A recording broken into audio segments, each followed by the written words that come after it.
অমুসলিম হয়ে দুনিয়াতে কেউ জন্মগ্রহণ করে না। জন্মগতভাবেই কেউ একজন বড় নাস্তিক হয়ে যায় না। আল্লাহ তাআলা নির্দিষ্ট একটা সময় পর্যন্ত তার আমলনামায় কোনো গুনাহ লেখে না, কারণ তখন সে তার ভালো মন্দটা বুঝে না। যখন সে এইটা বুঝতে শিখে না, এটা ভালো দিক এটা খারাপ দিক, তখন আল্লাহ তাআলা তার উপরে তার ফরজ কাজগুলো ফরজ করে দেয়, বাধ্যতামূলক করে দেয়।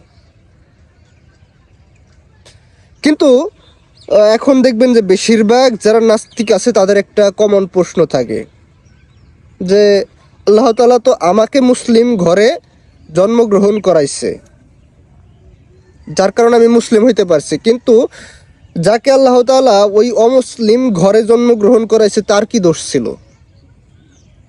তাকে তো আল্লাহ তাআলা মুসলিম ঘরে জন্মগ্রহণ করাইতে পারতো। এরকম চিন্তা ভাবনা আসে না আমাদের? এরকম প্রশ্ন মনের ভিতরে জাগ্রত হয় না? হয়। দেখেন, আমি প্রথমেই বলছি যে অমুসলিম হয়ে দুনিয়াতে কেউ জন্মগ্রহণ করে না। আপনাকে ভালো মন্দ বুঝতে হবে, ভালো খারাপ বুঝতে হবে। আল্লাহ তাআলা এই দুনিয়াতে তার নবী রাসূলগণকে দিয়ে সত্য ন্যায় প্রতিষ্ঠিত করছেন, দেখাইছেন, চিনাইছেন।